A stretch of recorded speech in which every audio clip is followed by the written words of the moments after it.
Dia 5, enxergando a vida do ponto de vista de Deus. Tiago 4,14b. Que é a vida? Anai ins nin. Nós não vemos as coisas como são, mas como nós somos. Sua vida é formada como você a enxerga. Como você define sua vida, determina seu destino.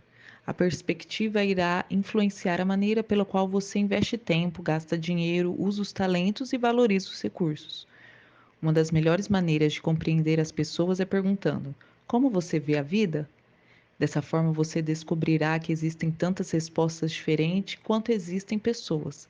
Já me disseram que a vida é um circo, um campo minado, uma montanha-russa, um quebra-cabeça, uma sinfonia, uma jornada, uma dança. As pessoas dizem: a vida é um carrossel.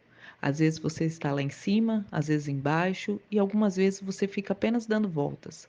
Ou a vida é uma bicicleta de 10 marchas, com engrenagens que nunca usamos. Ou a vida é um jogo de cartas, você tem que jogar com o que tem na mão. Se eu perguntasse como você imagina a vida, que imagem lhe viria à mente? Essa imagem é uma metáfora da sua vida. É assim que você enxerga. Consciente ou inconscientemente, é sua descrição de como funciona a vida e o que você espera dela. As pessoas frequentemente expressam as suas metáforas da vida por meio de roupas, de joias, de carro, de penteado, de adesivo e até mesmo de tatuagens. Tem metáforas secretas na vida e te influenciam a sua vida mais do que você pode perceber. Ela determina esperança, valores, relacionamentos, metas e prioridades. Por exemplo, se você pensa que a vida é uma festa, seu principal valor será se divertir. Se você vê a vida como uma corrida, certamente valorizará a velocidade. Provavelmente viverá apressado a maior parte do tempo. Se você vê a vida como uma maratona, valorizará a resistência. Se você vê a vida como uma batalha ou um jogo, vencer será muito importante para você. Qual é sua visão da vida?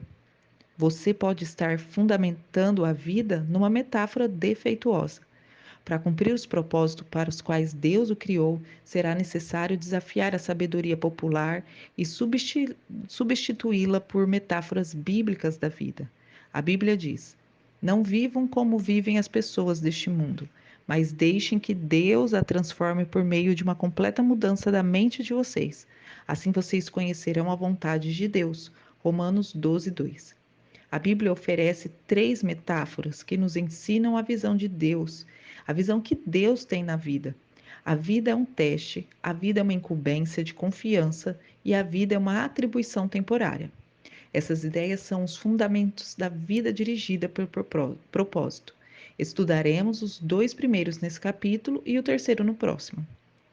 A vida na Terra é um teste. Essa metáfora da vida é vista nas histórias relatadas em toda a Bíblia. Deus continuamente prova as pessoas quanto ao seu caráter, a sua fé, a obediência, o amor, a honestidade e a lealdade. Palavras como provações, tentações, refinar e testar ocorrem mais de 200 vezes nas Escrituras. Deus provou Abraão ao pedir a ele que oferecesse seu filho Isaque. Deus provou Jacó quando este precisou trabalhar 7 anos extras para obter a Raquel como esposa. Adão e Eva foram reprovados no teste no Jardim do Éden. E Davi falhou diversas vezes ao ser submetido a provas por Deus.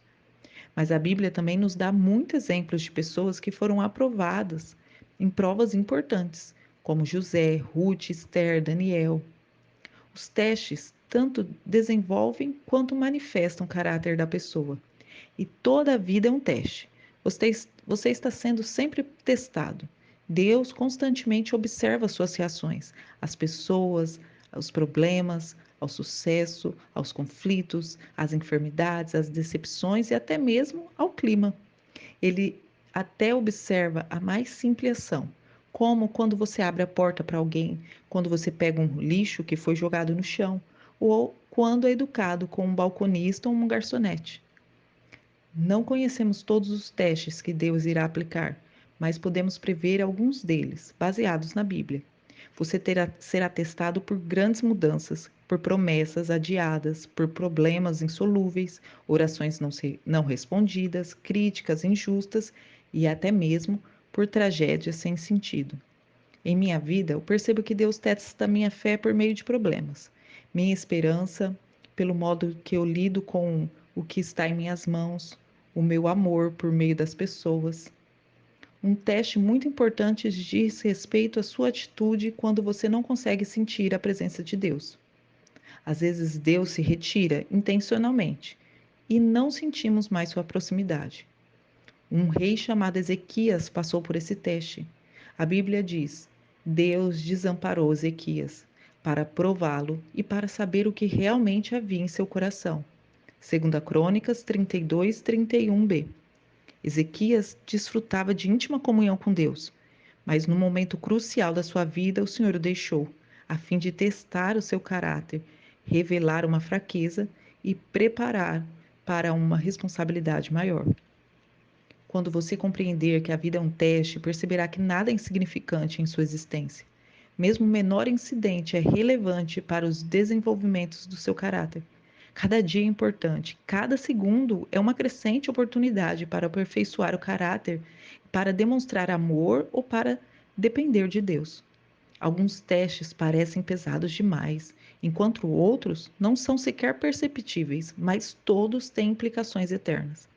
A boa notícia é que Deus quer que você seja aprovado nos testes da vida.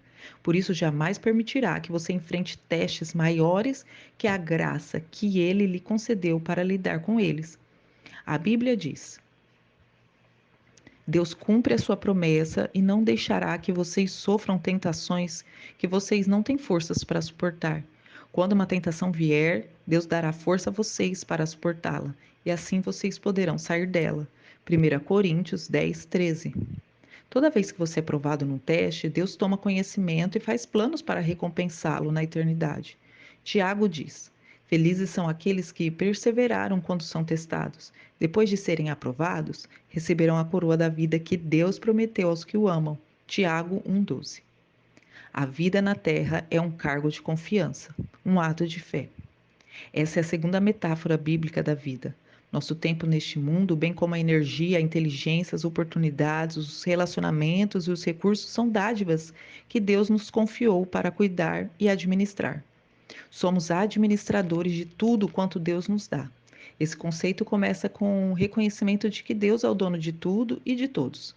A Bíblia diz: Ao Senhor Deus pertence o mundo e tudo que nele existe. A terra e todos os seres vivos que nela vivem são dele. Salmo 24:1. De fato, jamais possuímos realmente coisa alguma durante nosso breve período de vida. Deus apenas nos empresta a terra enquanto estamos aqui. Ela já era propriedade de Deus antes de você chegar, e Ele irá emprestar a outra pessoa depois que você morrer. Tudo o que você pode fazer é desfrutar durante algum tempo. Quando Deus criou Adão e Eva, confiou a eles o cuidado de sua criação e nomeou-os administradores de sua propriedade. A Bíblia diz: Deus os abençoou, dizendo: Tenham muitos e muitos filhos, espalhem-se por toda a terra e dominem, e tenham poder sobre os peixes do mar, sobre as aves que voam no céu e sobre os animais que se arrastam pelo chão. Gênesis 1, 28. A primeira tarefa que Deus deu aos humanos foi administrar e cuidar das coisas dele. Dessa função, o homem jamais foi exonerado, e é parte de nosso propósito atualmente. Tudo o que desfrutamos deve ser tratado como uma responsabilidade que Deus nos pôs na mão. A Bíblia diz: Você tem algumas coisas que não têm sido dadas por Deus? Se em tudo que vocês têm vem de Deus, por que vocês vangloriam-se como se tivessem realizado alguma coisa por si próprios? 1 Coríntios 4:7. Há alguns anos, um casal permitiu que eu e minha esposa fôssemos em nossas férias para a casa de praia deles, lá no Havaí. Era um conforto com o qual não podíamos arcar e aproveitamos muitíssimo. Eles nos disseram: Usem-na como se pertencesse a vocês. E foi o que fizemos. Nadamos na piscina, comemos a comida da geladeira, usamos as toalhas de banho e os pratos, e até nos divertimos pulando na cama. Mas sabíamos durante todo o tempo que a casa não era realmente nossa. Por isso, tomamos cuidado especial com tudo. Aproveitamos os benefícios que ela nos oferecia, sabendo, porém, que não éramos os proprietários dela. Nossos valores culturais dizem: se você não é o dono, não terá cuidado. Mas quem conhece a Cristo e vive por um padrão mais elevado diz: visto que Deus é o dono, eu devo cuidar da melhor forma possível.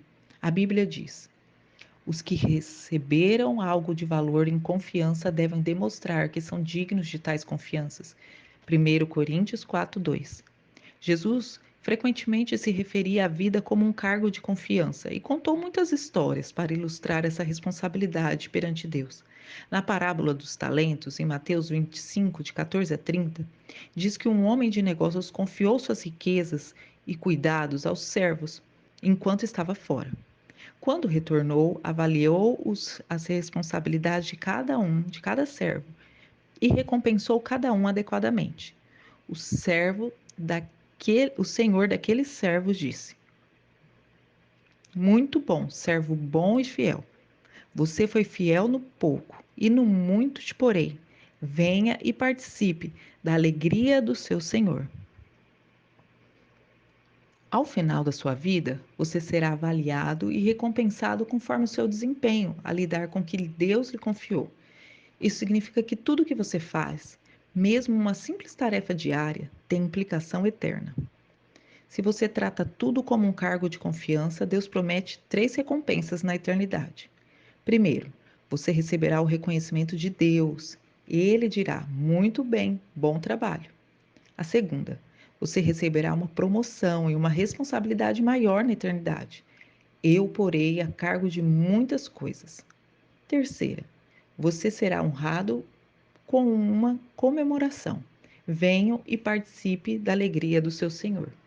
A maioria das pessoas não percebem que o dinheiro é também um teste, como um cargo de confiança designado por Deus, que usa a área financeira para nos ensinar a confiar nele. E para muitos, o dinheiro é maior do que todos os outros testes. Deus observa como usamos o dinheiro para avaliar se somos confiáveis. A Bíblia diz: se vocês forem indignos de confiança em relação às riquezas deste mundo, quem lhes confiará as verdadeiras riquezas celestiais? Lucas 16:11. Esta é uma verdade fundamental. Deus diz que há um relacionamento direto entre a forma que eu utilizo meu dinheiro e a qualidade da minha vida espiritual. O modo de eu administrar o meu dinheiro, que são as riquezas deste mundo, determina quanto Deus pode confiar a mim as bênçãos espirituais, que são as riquezas verdadeiras. Deixe-me perguntar: a forma de você administrar o seu dinheiro está impedindo Deus de fazer mais em sua vida? Podem ser confiadas a você as riquezas espirituais? Jesus disse: a quem muito foi dado, muito será exigido, e a quem muito foi confiado, muito mais será pedido. Lucas 12:48b. A vida é um teste e um cargo de confiança. E quanto mais Deus lhe dá, mais responsável Ele espera que você seja. Tema para reflexão: a vida é um teste e um cargo de confiança. Versículo para memorizar: quem é fiel nas coisas pequenas, também será nas grandes. Lucas 16:10a. Pergunta para refletir: o que me aconteceu recentemente que agora eu percebo ter sido um teste de Deus? Quais as tarefas mais importantes que Deus me confiou? Que Deus abençoe.